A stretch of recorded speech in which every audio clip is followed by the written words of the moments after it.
So much has changed in Harlem since you've been gone. Assassins, the Corsicans, the French Connection. I'm willing to fight them tooth and nail for every inch of Harlem. New world is here, my brothers. Alcatraz, October 1959.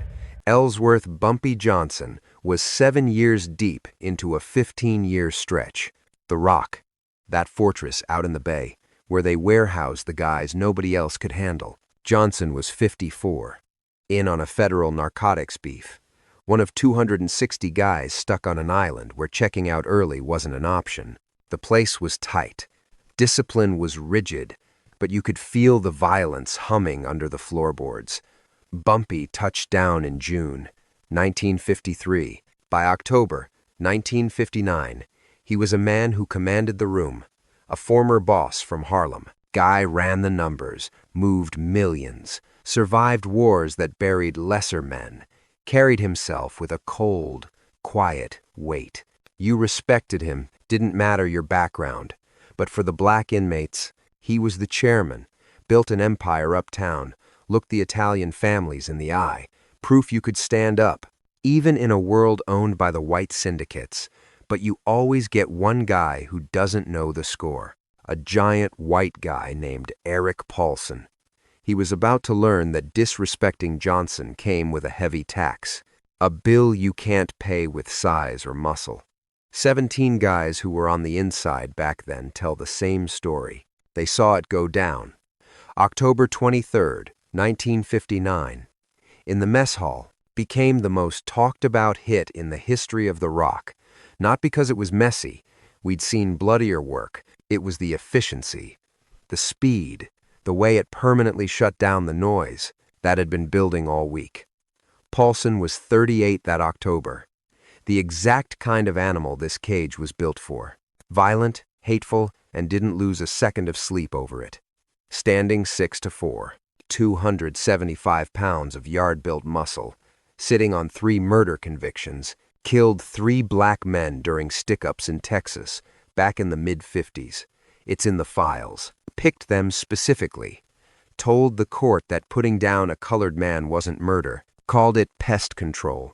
Laughed in the judge's face when they read the sentence. Promised he'd keep doing it if he ever breathed free air. They shipped him to the Rock in '57, after he battered a few black inmates in other joints. Had to put him where the screws were tighter. Kept up his routine at Alcatraz. But he played the angles. Knew just how far to push without landing in the hole. He liked to terrorize people. Marcus Williams was there. Did a stretch from 58 to 64. Saw the business with Johnson. Said Paulson didn't perform for the guards. Kept it quiet. Little things that cut. Just enough to hurt, not enough for the whole. Taking food off a man's tray. A shoulder in the yard, hard enough to bruise. Whispering filth when the bulls weren't listening.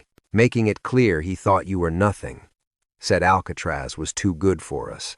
Said we belonged in the fields, not housed with real criminals. Paulson had been pushing that line for 2 years. Had the yard spooked. Even the white guys steered clear. Nobody wanted a problem with a guy that size. Screws mostly looked the other way, long as he didn't send anyone to the morgue. And honestly, some of the hacks liked his style. Enjoyed seeing us kept in line. Paulson thought he was untouchable, Williams says. 3 bodies on his ticket, and he slept fine. Bigger and stronger than the whole block, and he was getting away with it. 2 years of running the yard. Then Bumpy shows up and starts getting the nod. Paulson took it as an insult. Sees this 54-year-old man, while Paulson's a young bull. Bumpy's getting respect from every corner. Paulson couldn't swallow it. Hated seeing a colored man holding court. Decided he was going to break him down, show everyone that nobody was too big to get stepped on by a superior white man. The beef started on Friday, October 16th. Lunch count. Main mess hall. Bumpy's eating with 3 of his people. Quiet. Paulson walks by with his tray. Doesn't stop. Reaches down, snatches Bumpy's apple pie right off the plate. Keeps moving. Sits at his table. Eats the pie while staring right through Johnson. Bumpy looks at the empty plate. Looks at Paulson. Goes back to his food. The guys at his table were ready to kill. Williams remembers it clearly. We were ready to stand up, put Paulson in his place for disrespecting Bumpy, but Bumpy just gave a small shake of his head, told us to sit tight, and kept eating like nothing happened. At first, we didn't get it. We figured maybe Bumpy was spooked by the guy. Paulson was a giant, sure, but later we saw the play. Bumpy was feeding Paulson enough rope to hang himself, letting him think the disrespect was free, letting him push until he crossed the line. Then Bumpy could hit back with everything he had, and it'd look like self-defense. The second time was Monday, October 19th, in the showers. Johnson's washing up when Paulson walks in, comes right at Johnson, plenty of empty spots around, and shoves him hard. Johnson slips on the wet tile, had to catch himself on the wall to stay on his feet. "That's my shower, boy," Paulson says, loud enough so every ear in the room caught it. "Find another one. This is for white men." Witnesses say Johnson stood up slow, water dripping off him, staring at Paulson for a long count. Didn't say a word, just moved to a different spot. Finished washing without a sound or a dirty look. Again, the gallery thought Bumpy was weak, Williams says. Paulson put hands on him, called him filth, and Bumpy just walked. But those of us who knew Bumpy's reputation, we knew the game. He was pumping Paulson up, making him think Bumpy was soft, an easy mark. That kind of confidence makes a man sloppy. The third time was Wednesday, October 21st, out in the yard. We get 1 hour of air. Johnson's walking the fence with 2 other guys when Paulson steps right in their path. "Move it, trash," Paulson says, right in Johnson's face. "I walk straight, you walk around. That's the rules in here. White men walk straight. You people walk around." Witnesses say Johnson looked at him a second, then just stepped aside. Didn't take the bait. Walked right around him. Paulson laughed, loud and ugly. "That's right. Know your place. Keep walking around your betters like a good dog." By Wednesday night, October 21st, the whole rock was buzzing about Paulson and Johnson. Some guys thought Johnson was losing his grip, taking that kind of lip. But the others, especially the old-timers who knew prison politics, they figured Johnson was plotting, waiting for the opening. I talked to Bumpy Wednesday night in the block. William says, "I asked him why he took that garbage." Bumpy smiled a little. "I'm giving him the rope. I move now. The hacks see me starting a riot and I hit the hole. But I let him keep pushing. Sooner or later, he crosses the line. Then I handle my business. And the guards will know it was justified. Be patient. This gets settled soon." The final straw dropped Thursday, October 22nd, day before the cafeteria incident went down in history. Afternoon yard time, Paulson targets a young kid, Robert Jackson, 23 years old, sitting alone reading a book. "What you reading, boy?" Paulson grabs the book. "Got pictures? Didn't know your kind? Could read words?" Witnesses saw Jackson, a small guy, maybe 140 pounds, in for mail fraud, never hurt a fly. He tries to be polite. "Please give it back, sir. I was reading." Paulson cracks him across the face with the book, knocks Jackson off the bench into the dirt, then tosses the book in a puddle of drain water. "That's what I think of smart mouths who think they can read," Paulson says, looming over him. Jackson's clutching his face. "You ain't smart. You ain't equal to white men. You belong on the ground where I put you."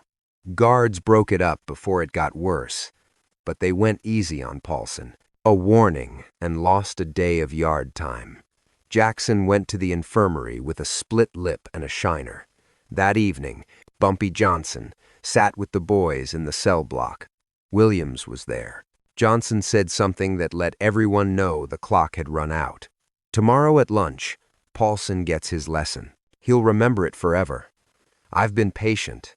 Let him think he can spit on me for free. Let him think being big makes him untouchable. Tomorrow, he learns size don't mean a thing against brains, and the will to do what's necessary. Tomorrow, Alcatraz sees what happens when a bully picks the wrong target. The main chow hall at Alcatraz held about 250 cons at long tables, screws posted at the edges, watching everything. Meals were strict. You march in, get your tray, sit where you're told, eat and shut your mouth. Out in 45 minutes. Violence was rare because the guards had clear lines of sight, and everyone knew starting a rumble in the chow hall meant straight to solitary confinement. Friday, October 23, 1959. At roughly 12:15 in the afternoon, the general population filed into the mess hall for chow. Bumpy Johnson, decked out in standard state grays, grabbed his tray and headed for his usual spot. He sat with 3 associates and went to work on his meal, quiet and composed. Erik Paulson strolled in 2 minutes later. He picked up his rations, skipped his own table, and made a straight line for Johnson's setup, planting himself in the empty chair across from him, dropping his tray with a heavy thud. "Well, look at this," Paulson announced, loud enough for the cheap seats to catch every word. "If it isn't the King of Harlem, breaking bread with his garbage friends. You still walking around like you're some kind of boss, instead of just another animal that belongs in a cage?" Witnesses say Johnson didn't miss a bite, didn't look up, didn't give Paulson the dignity of a nod. The silence ate at Paulson. He was looking for a rise. "You ignoring me, boy?" Paulson leaned over the steel, invading Johnson's space. "Think you're too good to answer when a white man speaks? Let me clear something up for you, scum. You ain't good for nothing. You're dirt. That puts you beneath me. When I talk, you show respect, or you deal with the fallout." Paulson then shifted his focus to Robert Jackson, the kid he'd cracked with a book the day before, sitting 3 tables over. Jackson's face was still painted with bruises from the beating. "Hey, boy!" Paulson bellowed across the hall at the kid. "How's the face? You learn your lesson about reading books you ain't got the brains to understand? Maybe I ought to come over there and teach you another one." Jackson, according to reports, kept his eyes on his tray, praying Paulson would lose interest, clearly shaken. A few of the guys at Jackson's table started to shift, getting ready to stand up if Paulson made a move. The hacks yelled for everyone to stay put, and that's when Bumpy Johnson rose. According to 17 men who saw the play, the whole thing went down in about 3 or 4 seconds. Johnson stood up from the bench, and as he rose, his right hand drifted to his waist, right where his shirt was tucked. In one fluid motion, too fast for most eyes to track, Johnson pulled a piece of hardware he'd had stashed against his skin. A blade, maybe 4 inches long, ground down from scrap metal until it had an edge like a razor.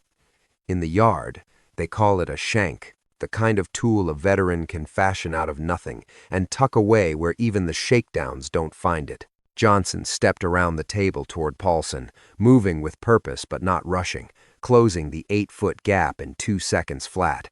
Paulson saw him coming and tried to get up, hands coming up to scrap, but he was already behind the curve. Johnson's right arm whipped across in a flat slash, left to right, taking less than 1 second. The steel opened a trench across Paulson's face, running from the cheekbone to the jaw, a 7-inch gash that immediately started spilling crimson. Paulson let out a scream that witnesses called a mix of shock and agony, his hands flying to his mug, trying to stem the tide, pouring down his neck and soaking his graze. But Johnson wasn't done with him. Before the bulls could move, before Paulson could guard up, before a soul could step in, Johnson's arm snapped back, driving an upward diagonal slash from the lower right, carving another deep line across Paulson's features, this one crossing the first cut and catching the right eye, slicing through the lid and into the organ itself. Paulson went down hard, tumbling backward over the bench and hitting the cold tile in a widening pool of his own blood, screaming his lungs out now, hands clutching his ruined eye, red streaming through his fingers. The cafeteria turned into a madhouse. Guards charged the floor, whistles blowing, screaming for every man to hit the deck. Cons scattered or dove for cover. In 15 seconds, 5 guards had Johnson hemmed in with pieces drawn, while 2 others rushed to Paulson, who was twisting on the floor, leaking life from 2 open wounds. Johnson dropped the steel, raised his hands to show he was empty, and let the bulls put him on the floor and cuff him, without a struggle. But before they could drag him to the hole, before they could scrape Paulson up, Johnson delivered one line every witness caught, a line that would echo in joint after joint for 50 years. Touch that young brother again, call him filth one more time, and next visit ain't to a doctor, it's to your maker. Erik Paulson lived, but he was left mangled and half-blind. The first stripe across his face took 127 stitches, leaving a scar from cheek to jaw, a souvenir he'd wear till he died. The second cut finished his right eye, forcing the docs to scoop out what was left, leaving Paulson in the dark on that side for good. He was moved to the infirmary, where he laid up for 2 weeks healing. The medical staff said Paulson was a different man when he came out. Quiet. Keeps to himself. No more barking. No more threats. The physical wreck was bad, but the mental break was worse. Paulson thought he was untouchable because he was big and mean, and Johnson shattered that delusion in 3 seconds. Paulson never looked sideways at another black inmate again, Williams says. He learned the lesson every bully learns if he lasts. Size and muscle don't mean a thing. When a man holds a piece and has the cold nerve to use it, the game changes. Bumpy made that clear to Paulson and every other soul on the rock, that being 275 pounds of beef don't mean a thing against a man who knows violence in his bones, who hits before you can blink, who breaks you for good before you even know you're in a fight. They dragged Bumpy straight to the hole, while the screws figured out what happened. 2 weeks of asking questions, talking to dozens of guys. What the suits found was exactly what Johnson knew they would. Everyone sang the same tune. Paulson had been riding the black inmates hard, stealing Johnson's chow, pushing him in the showers, standing in his way in the yard, and running his mouth with filth. Men swore Paulson put hands on Robert Jackson the day before the mess hall hit, cracked him with a book, and floored him while spitting insults. They said on the day of the work, Paulson planted himself at Johnson's table, uninvited, spewed hate at the man, then threatened Jackson right across the room. Johnson's word to the investigators was cold and straight. I protected myself and a kid from a racist mutt who'd been barking for a week. I did what was needed to shut him up. I gave him fair warning. I told him after I cut him, "You keep this up, the price goes up next time. I don't lose sleep over defending myself. I don't lose sleep over helping Jackson. It's a shame it came to blood, but it had to happen, because the hacks were not doing their job keeping Paulson off us." After 2 weeks in the box, the warden made a call that turned some heads. Johnson got 30 days in the hole for the shiv and the fight. But they didn't tack a single day onto his stretch, because the suits figured Johnson was pushed into a corner by Paulson's mouth, and while the hit was brutal, it made sense. The administration wouldn't say it out loud, Williams says, but they knew Paulson had been a nightmare for the black guys, and the guards sat on their hands. They knew Paulson touched Jackson yesterday. They knew Paulson was at Bumpy's table, talking trash and threatening a kid when Bumpy made his move. Hammering Bumpy would mean admitting the prison let things get out of hand and let a racist animal run wild. Instead, they gave Bumpy 30 days in the dark to satisfy the rule book and quietly shipped Paulson out once he was stitched up, basically admitting he was the cancer, not Bumpy. The business in the Alcatraz Chow Hall on October 23, 1959, didn't just stay on the rock. It went nationwide. Cons transferred out took the tale with them. Screws gossiped. The suits wrote it in the files, and the story got bigger every time it was told, cementing Bumpy Johnson's name for the rest of his bid and the rest of his life.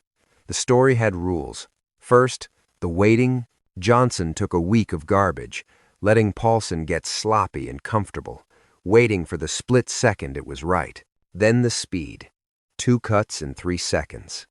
A man ruined and half blind before the hacks could move, or before the mark could even put his hands up. Then, the tool. Nobody knew where Johnson stashed the steel, or how he got it into the hall. That secret made the man look like a ghost, with reach that other guys couldn't touch. And finally, the message. Put a hand on that kid again, and you meet your maker. That line became gospel in the joint. A perfect warning. Specific, cold.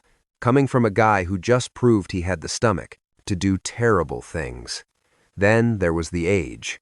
Johnson was 54. Paulson was 38 and built like a truck. The fact that an old-timer broke a young giant so fast became the best part of the story. It proved smarts and experience. Beat size every day of the week. The word on what Bumpy did traveled to every federal joint in the States. Within a year, Williams says, guys in Atlanta, Leavenworth, and Marion were whispering about it. The black population took it as a win, one of their own, putting a stop to a bully when the guards wouldn't lift a finger. It became a lesson. If you're getting leaned on by haters, if you're being threatened by guys who think they run the show, remember Alcatraz. Wait, plan, and when the time is right, you hit them with everything you got so they never get up again. When Johnson walked out of the hole after 30 days, the yard was different. Williams says the white guys who used to run their mouths with that racial garbage kept it zipped when Johnson was around. They knew crossing him meant you might not walk away in one piece. The young bloods looked at him like a king, the man who stood up for them, when nobody else had the stones. Even the screws gave him room, knowing Johnson wasn't just another number, but a man who would handle his business with cold steel if he had to protect his own. No one dared cross Bumpy Johnson on the rock. Williams put it simply, nobody touched his plate, and nobody shoved him in the washroom. You didn't hear racial slurs in his vicinity. The word was out. Bumpy might have been 54, looking like an old-timer past his best days, but he was deadlier than the young bucks because he was smarter, patient, willing to cut with the precision of a surgeon when pushed. That reputation kept Bumpy untouchable for his last 4 years at Alcatraz, right until he walked in 1963. It shielded every colored inmate on the inside. The racists knew the score. Touch one of them, and you answer to Bumpy. Nobody wanted that smoke. Robert Jackson, the 23-year-old kid Paulson was leaning on before Johnson stepped in, did the rest of his time quietly. He got out in 1962. Jackson told his people later that the mess hall business changed him, taught him what real guts looked like, about justice, about standing tall. Mr. Johnson saved my hide that day, Jackson told his kin when he got home. He told the Prison Chronicles. Paulson had been riding me for weeks. I'm a small guy. I ain't a hitter. I couldn't fight a giant like that. Figured I'd be eating dirt my whole bid. Then Mr. Johnson, a man who didn't owe me a thing, who had no reason to step in, stood tall and ended it. 3 seconds flat. He risked the hole just to cover for me. He handled business when I couldn't. Showed me there are men who will step up when you're on your knees, and that sometimes justice demands blood when talking fails. Jackson never saw Johnson again after they walked out of Alcatraz, but he kept a clipping of Johnson's passing in 1968. When they buried Jackson in 1997, his family found that paper in his wallet. There was a note scrawled on it. He saved me when nobody else gave a damn. He showed me what a man looks like.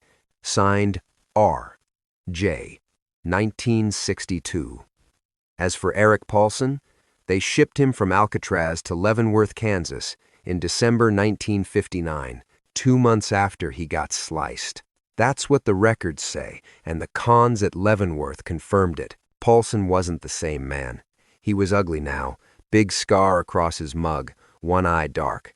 But inside, he was broken. He realized size and muscle didn't mean squat. Paulson did his time at Leavenworth and walked in 1971. Went back to Texas. Worked with his hands. Died in 1989, 68 years old. Folks down there say, Paulson kept his mouth shut about the joint, But sometimes he'd rub that scar. 30 years later, Bumpy's mark was still fresh. He'd say, "I learned it the hard way. Size ain't toughness, and toughness ain't smarts. Thought I was the heavy at Alcatraz. I was barely a feather." Bumpy checked out of the Rock in November 1963, did 10 of his 15, went back to Harlem, took back his throne, and ran things until July 1968. Heart stopped at 62. But that business with Erik Paulson in the mess hall on October 23, 1959, that story lived on way past him. Cons whispered it in yards across America. Writers put it in books about the life. Old-timers from the Rock told it like gospel, how one man shut down a racist punk with 2 swipes of a shiv and a cold promise. That mess hall job made Bumpy's name, says Marcus Williams. He stayed close to Bumpy, even after they got out. Everyone knew Bumpy was the king of Harlem, knew he survived the wars and built the kingdom. But Alcatraz proved something else. It showed that even at 54, after rotting in a cell, Bumpy was the baddest man in the room. Why? He had the brains, and he had the stones to use them. Patience, smarts, and heavy violence dropped at the perfect second. That's the legend right there. Not just the blood, but the chess move behind it. Next time you will visit God. Johnson's line to Paulson became scripture in the joint. Cons across the country used it. A warning. You push past this line, you don't wake up. It wasn't about hurting. It was about ending. And the hit itself, 2 cuts, 3 seconds, blood on the floor, a bully left blind and ugly, became a lesson. Don't pick the wrong fight. Don't think your size or your fists make you a god. Don't forget that the quiet old man in the corner might just be the Grim Reaper.